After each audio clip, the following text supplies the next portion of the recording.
मागील भागामध्ये आपण तुळशीचा जन्म कसा झाला हे जाणून घेतलेले आहे। तर या भागामध्ये तुळशी आणि शंखचूड यांची भेट कशी झाली हे जाणून घेणार आहोत। एकेकाळी वृषध्वजाची कन्या तुळशी आनंदात छान झोपली होती। तिला स्वप्नामध्ये एक सुंदर कपडे घातलेला युवक दिसला। तो युवक अजूनही पूर्ण तरुण होता। चेहऱ्यावर हसू उमटले।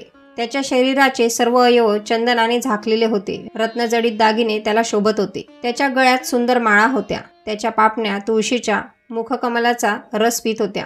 स्वतःच्या स्वप्नात तुळशी त्याच्याशी प्रेमाने हसत विलास करत होती। हे स्वप्न पाहिल्यानंतर तुळशीला जाग आली आणि ती विलाप करू लागली। अशा प्रकारे तारुण्याने संपन्न असलेली देवी तिथेच राहून आपला वेळ घालवत होती। त्याच वेळी महान योगी शंखचूड बद्रीवनात आले। जैगिषव्य ऋषींच्या कृपेने त्यांना भगवान श्रीकृष्णाचा सुंदर मंत्र प्राप्त झाला होता। पुष्कर परिसरात राहून त्यांनी तो मंत्र सिद्ध केला होता। त्यांच्या गळ्यात सर्व शुभांचे चिलखत म्हणजेच कवच हे सुंदर दिसत होते। ब्रह्मदेवाने त्याला इच्छित वरदान दिले होते आणि त्यांच्या आदेशावरून तो तिथे आला होता। तो येत असताना तुळशीची नजर त्याच्यावर पडली। त्याच्यात एक सुंदर चमक होती। रंग गोरा चंपासारखा होता। रत्नजडित दागिन्यांनी सजलेला होता। चेहऱ्यावर हास्य फुलले होते। त्याचे अंग कस्तुरी आणि कुंकू मिश्रित सुवासित चंदनाने झाकलेले होते। मनाला मंत्रमुग्ध करणारा तो चंद्रचूड अमूल्य रत्नांनी बनलेल्या विमानात बसला होता। हे पाहून तुळशीने आपले तोंड कपड्याने झाकले आणि तिचा चेहरा लाजून खाली झुकलेला होता।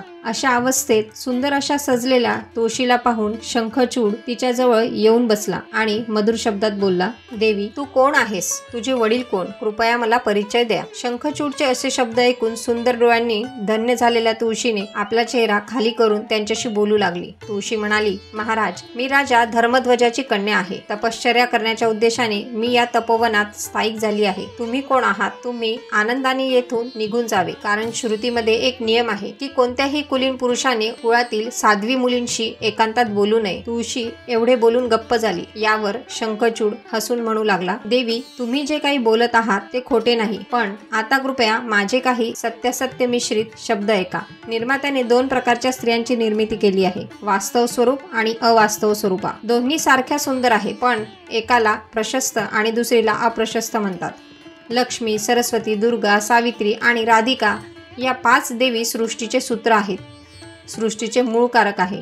या आद्या देवींचे उद्देश केवळ सृष्टी निर्माण करणे आहे। ज्यात यांच्या अंशातून प्रकट होतात गंगासारख्या देवी त्यांना वास्तव रूपा म्हणतात। ती कीर्तीची मूर्ती आणि सर्व शुभची जननी आहे। शतरूपा, देवहूती, स्वाधा, स्वाहा, दक्षिणा, छायावती, रोहिणी, वरुणाची, साची, कुबेरपात्री, आदिती, दिती, लोपामुद्रा, अनुसया, कोटिवी, तुळशी, अहल्या, अरुंधती, मेना, तारा, मंदोदरी, दमयंती, गदावती, मानसपुष्टी, समाधान, स्मृती, बुद्धिमत्ता, कालिका, वसुंधरा, षष्ठी, मंगलचंडी, धर्मपत्नी मूर्ती, स्वस्ती, श्रद्धा, शांती, तेज, क्षमा, निद्रा, भूक, तहान, संध्या, दिवस, रात्र, संपत्ती, समय, कीर्ती, कृती, सौंदर्य, वैभव आणि शिवा। स्त्रींच्या रूपात प्रकट झालेल्या या देवी प्रत्येक युगात श्रेष्ठ मानल्या जातात। जगदंबेच्या कलेच्या एका अंशातून जन्मलेल्या स्वर्गातील दिव्य अप्सरा यांना अप्रशस्त म्हटलं जातं। विश्वामध्ये साध्वी रूपांच्या स्त्रियांची प्रशंसा केली आहे। या महिलांचे जगभर कौतुक केले जाते। विद्वान याला वास्तव रूपा म्हणतात। असे तुळशी आणि शंखचूड दोघे भेटले असता इतक्यात ब्रह्मदेव आले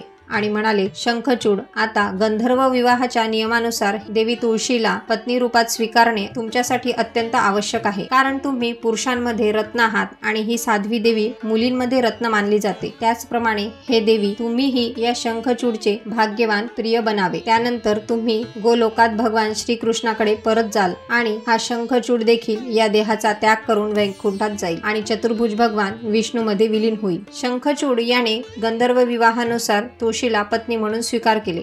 आपल्या धर्मपत्नी परमसुंदरी तुळशीसोबत आनंदी जीवन जगत होता। राजाधिराज प्रतापी शंखचूड यांनी दीर्घकाळ राज्य केले। देव, दानव, असुर, गंधर्व, किन्नर आणि राक्षस शंखचूडच्या राजवटीत सर्व शांत राहिले। अधिकाराच्या वंचिततेमुळे देव भिक्षू समान स्थितीत होते। तेव्हा ते सर्व अत्यंत दुःखाने ब्रह्मदेवाच्या सभेत गेले। त्यानंतर ब्रह्मासोबत ते सगळे शिवाकडे गेले आणि शिवासोबत सर्वे विष्णूंकडे गेले। तेव्हा भगवान श्रीहरीचे दर्शन झाल्यावर ब्रह्मदेवांसह सर्व देवांनी नतमस्तक दाखवून त्यांची स्तुती करण्यास सुरुवात केली। ब्रह्मदेवाने हात जोडून आणि अत्यंत नम्रपणे भगवान हरीसमोर सर्व परिस्थिती सांगितली। ब्रह्मदेवाचे बोलणे ऐकून त्यांच्या चेहऱ्यावर हास्य उमटले आणि ते मनाला भुरळ पाडणारे एक अद्भुत रहस्य सांगू लागले। भगवान श्रीहरी म्हणाले, प्राचीन काळी गोलोकामध्ये शंखचूड त्यावेळी सुदामा नावाचा प्रसिद्ध गोप होता। श्री राधाच्या शापाने त्याला राक्षसाच्या रूपात जन्म घेण्यास भाग पाडले। राधा खूप दयाळू आहे। सखीचा अनादर केल्याबद्दल राधानेच त्याला श्राप दिला। पण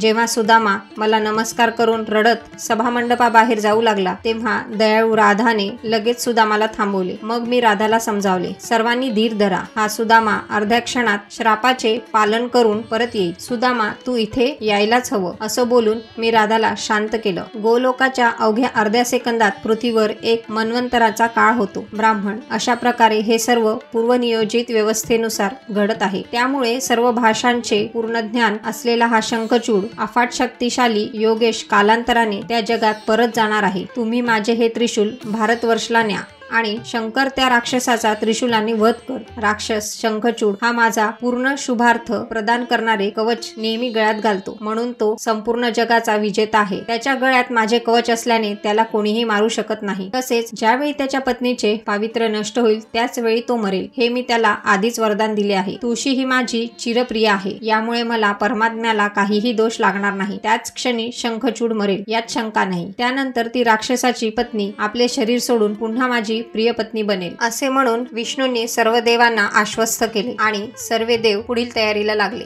तर आज आपण इथेच थांबूया। विष्णूजींनी सांगितल्याप्रमाणे पुढे ही घटना कोणते वळण घेते हे आपण पुढील भागामध्ये बघूया। धन्यवाद।